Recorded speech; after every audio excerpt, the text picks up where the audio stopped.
And now I'm talking to Olivia Lally from ActionAid Ireland. Olivia, how's it going? Lily, could you just introduce yourself, please, and tell us a bit about the work that you do with Action Ireland, please? ActionAid Ireland. Good morning. My name is Olivia Lally. I'm a Campaigns and Policy Officer with ActionAid Ireland, and I've just finished some research around the role of Ireland's tax treaties in depriving developing countries of essential tax revenue. So this is money that should be going into public services and supporting the world's poorest people, and especially women and children's public services, so places in schools, hospital beds, medicine. But actually, because of tax dodging, this money is leaving these countries, and Ireland has a facilitating role to play in this. And could you tell us more about the report, and could you tell us about Ireland? Ireland has been in the news a lot with tax avoidance, like Facebook and all having headquarters in Ireland. How big of a problem, or how much money is coming through Ireland that should be going back to developing countries and even to our own people as well? Well, our report is part of an international report, so we've released an Irish chapter. And when we look at the international picture, we can say tax treaties are costing developing countries billions every year. And when we look at Ireland, maybe I can just give you one example to show the real impact that Ireland's treaties have had. So between 2009 and 2012, ActionAid had a report called Sweet Nothings, which looked at the practices of one multinational company in Zambia, Zambia Sugar. And they were able to use a tax treaty with Ireland to move money from Ireland, from Zambia to Ireland rather, untaxed. And this cost the Zambian government $10.4 million in revenue. And actually, when we look at the real impact of that, what that means for people's lives, well, in the town that this sugar company are set up in, ActionAid are funding the school, and ActionAid are also funding the healthcare clinic. And that's really important because these people are poor, and these services are the difference between life and death. But in that school, there are 1,200 children in just 12 classrooms with 20 teachers. So they sit in shifts, they don't have toilets, they don't have windows, they don't have school books. But actually, the money that was lost to tax dodging as a direct result of Ireland's tax treaty, $10.4 million, is enough to put 18,000 children in school in Zambia. So you can imagine the difference that would have on the lives of the poorest people. Okay, that's unbelievable. Is there anything else you want to say about Ireland before we talk about the 4 African women who are over at the moment? Yeah, Ireland has made some significant progress, and I think it's important to acknowledge that. So Ireland has renegotiated 2 tax treaties, and they are significantly better than before. So I think it's really important to acknowledge the good work that Revenue, the Department of Finance have done there, and we welcome the progress. However, the progress is quite limited. We're very concerned that these new treaties are still considered very restrictive treaties. They still undermine developing countries' ability to tax. But there are solutions. There are some really, really good opportunities for the Irish government.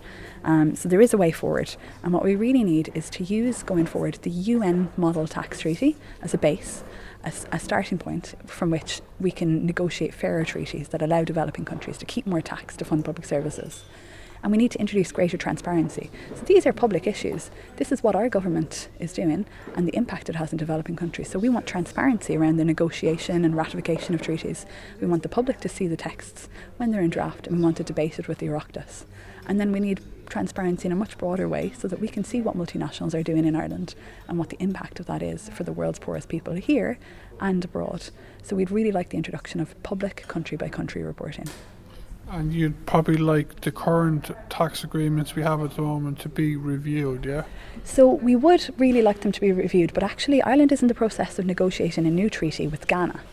And Ghana is a lower income country, and it's a real opportunity for the Irish government going forward to show their commitment to pro-development tax treaties that recognise the importance of developing countries' ability to mobilise their own resources and fund their own sustainable development through their own tax systems. So we need to ensure that tax money is staying in developing countries, that monies aren't leaving untaxed, and that multinationals can't use tax treaties to lower their tax burden and stash money in tax havens. Okay, I'll be talking to the 4 African guests who are over at the moment in a few minutes. Is there anything else you want to... I know you're really busy because the report hasn't been launched. The report is called Mistreated, I think, isn't it? Is there anything else you want to say before we go? Well, I think actually the women you're going to hear from, so they're from Malawi, Zambia, Kenya and Nigeria. And these countries really struggle to fund public services that really matter to people's lives. And you'll hear firsthand from their experience the struggles and the indignity people are facing every day just to get food on the table, to be able to have treatment when they're sick, to go to a hospital that has medicine, to look after their children and ensure they have a real education. This is a huge struggle. We'll hear from Gertrude in Malawi that children are sitting under trees to try and get an education. Girls are dying because they don't have the facilities during pregnancy and childbirth to look after their women.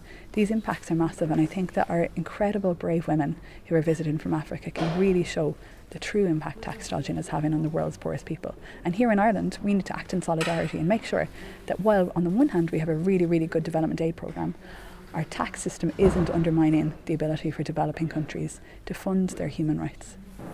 Okay, Olivia, I'll be talking to you again over the next few months because we're going to have a new government in the next few weeks, and I know this issue you're working on it long term, so I'll be talking to you again about it. Thanks very much, Olivia. Brilliant, thanks so much. We'll absolutely have more to come.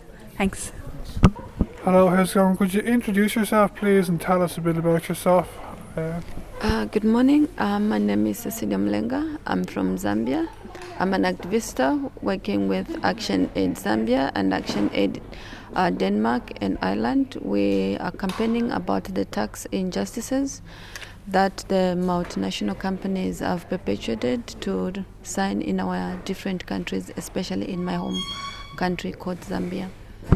And the four of you are on a tour of Europe at the moment, aren't you? Yes, we're on a tour of Europe. We started from Denmark. We are here to learn about the different systems and the governments, how their tax system is effective and working for their citizenship.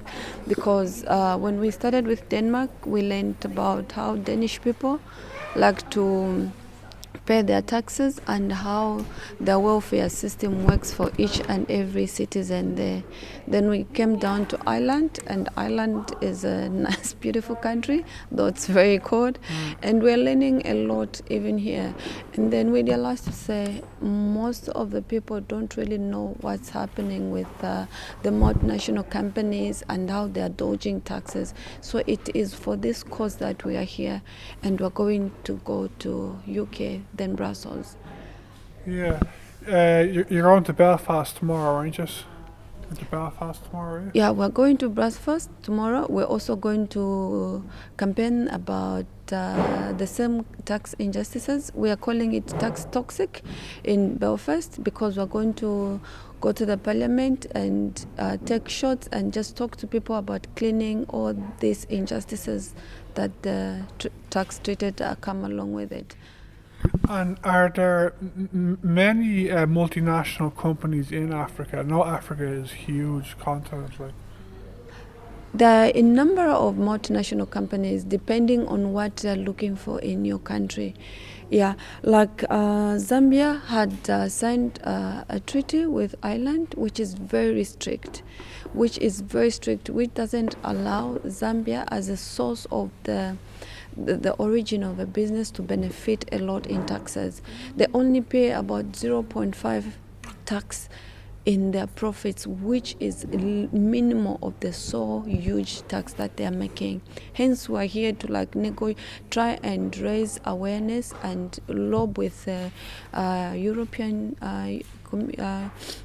Union so that they can try and help us to tighten up the tax injustices that cause along with the tax. Mm-hmm. And we're here to launch a report today, aren't we? Yes, we're here to launch about the report, which is called Mistreated. There's an Irish chapter, and there's a whole lot of the chapters coming from different angles. I can just read you a small portion, and to say on the same report, which says tax revenue is the most important, sustainable and predictable source of public finance for all countries, but developing countries are losing billions of euros in essential tax revenue due to tax avoidance every year, and the world's poorest people are suffering as a result. So we are so excited to have this report launched here in Ireland, and we're looking forward for the European Parliament and the European Union when go to Brussels to have a look inside and try and help us to renegotiate with all these strict treaties that have been going on. Is there anything else you want to say? I'm just grateful that I'm here in Ireland and the support that we've received from Oxfam and ActionAid, and they're doing a really good job. Thank you very much. Okay, thank you. Hello, good morning. My name is Ene Agbo. I'm from Nigeria. I'm an activist with ActionAid Nigeria. We are here in Ireland together with my other campaigners from other African countries to fight the injustices that our countries have received due to tax dodging, that the multinationals don't pay their fair share of taxes in our countries. Yeah, and you're from Nigeria. Are there many multinational companies in Nigeria? Yes, we have a whole lot of multinational companies in Nigeria because Nigeria is blessed with a whole lot of natural resources. We have oil, we have limestone, we have zinc, and a whole lot of them. So all of these multinationals come for these our natural resources. We have a whole lot of them in Nigeria.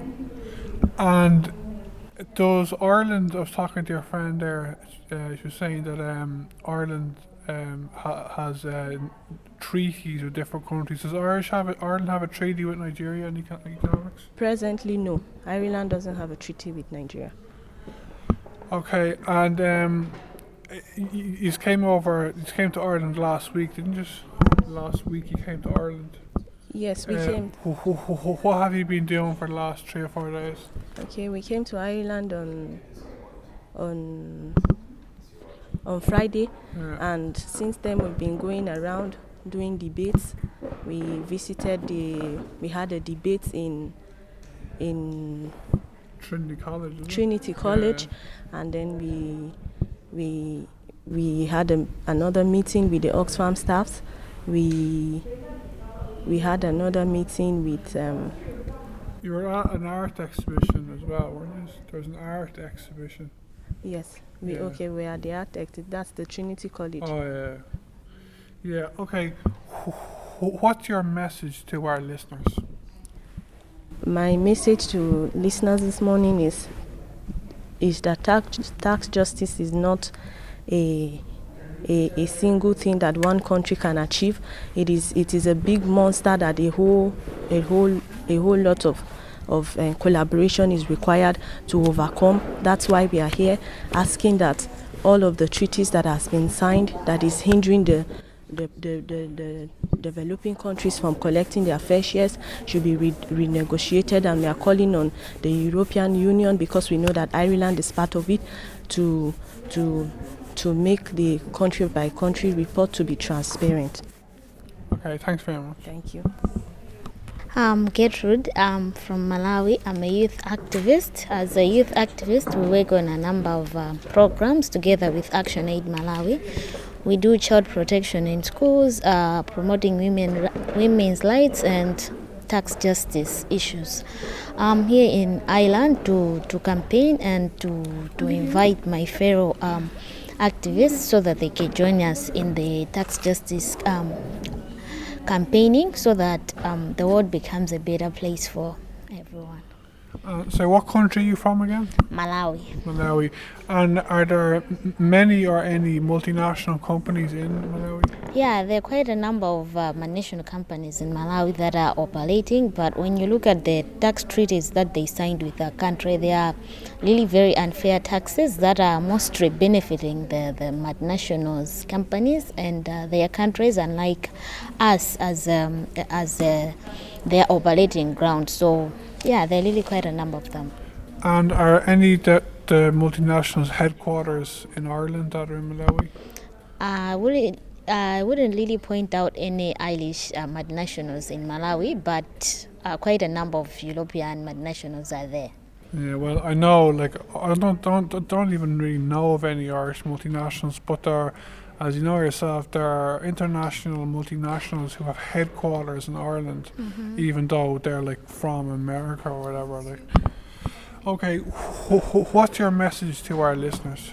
To our listeners, all I can say is let's work together to bring in tax justice in our countries. It may be that the multinationals may be dodging tax, say in Malawi or in Africa, but the same might be the case here in Ireland. You might have some multinational companies that are operating in the country, but they do not really pay their fair share of taxes. So let's join hands to make sure that every company that is operating in any country, they have to pay their fair share of taxes so that we all benefit from what we have. My name is Stella Agara. I come from Kenya. I've lived in Kenya all my life, but in the last 2.5 years I've been working in Malawi as a youth advisor for ActionAid Malawi. All right, and could you tell us a bit about the tour you're going on, the European tour, the Forbes? So I've been traveling with a few of my colleagues from Africa on a tax railing tour, and the trip is basically to campaign and mobilize people to support the agenda on tax justice. So the trip began in Denmark, where we spoke to different audiences, including politicians, citizens of Denmark, about tax justice, and the idea was to basically mobilize them to support the tax justice agenda. We are now in Dublin, Ireland, and we'll be going to Belfast tomorrow. After Ireland, we'll be going to the UK, and then the trip will end in Belgium. The idea is to mobilize as many European countries as possible to engage in the tax justice campaign and to push for the creation of structures and systems that will support transparent tax justice systems and probably fairer tax justice systems, and basically structures that will also limit the exploitation by multinational corporations in our different countries. Yeah, and have you enjoyed Ireland in the last few days? I have totally enjoyed Ireland. In fact, this is the one city in Europe that I can consider living in. I was just telling a few people here that I'm considering looking for a job in Ireland and coming to work in Ireland. Despite the rain and the cold, I think it's a very pleasant place. They're very happy people. I like the traditional buildings that you still have. A lot of heritage is still in the country. And then this is one of the cities that has a lot of greenery. You know, you have trees, you have plants, which reminds me of Nairobi, my home. And I must also say that the people of Ireland love to party, just like my people in Kenya. You love the party, yeah. The report we're here today, the action that you are launching, ActionAid. Have you been involved in this report? I personally have not been involved in this report because it is actually a report about ActionAid Zambia. But then I have read the report and we have been engaging in a few discussions here and there on tax justice on the same. And what's your message to our listeners? My message to your listeners is that they should all join the tax justice campaign. They should all join the group in demanding for more accountability by our governments on taxes. We should demand progressive taxation and progressive spending. And as part of doing this, we should also demand that the tax havens in the different parts of the world be shut down. Europe has a number of them. And I think Ireland has an advantage in terms of being a member of the EU to push the EU to, shut down some of the tax havens because they are benefiting from resources that are causing other people to be disenfranchised from basic needs in other parts of the world. And this really should stop. The other thing is just to ensure that we all participate in paying our taxes and monitoring the accountability for those taxes. Okay, thanks very much. I hope you said if you enjoyed Ireland. I hope you enjoy Belfast as well, right? I hope to enjoy Belfast as well. Thank you.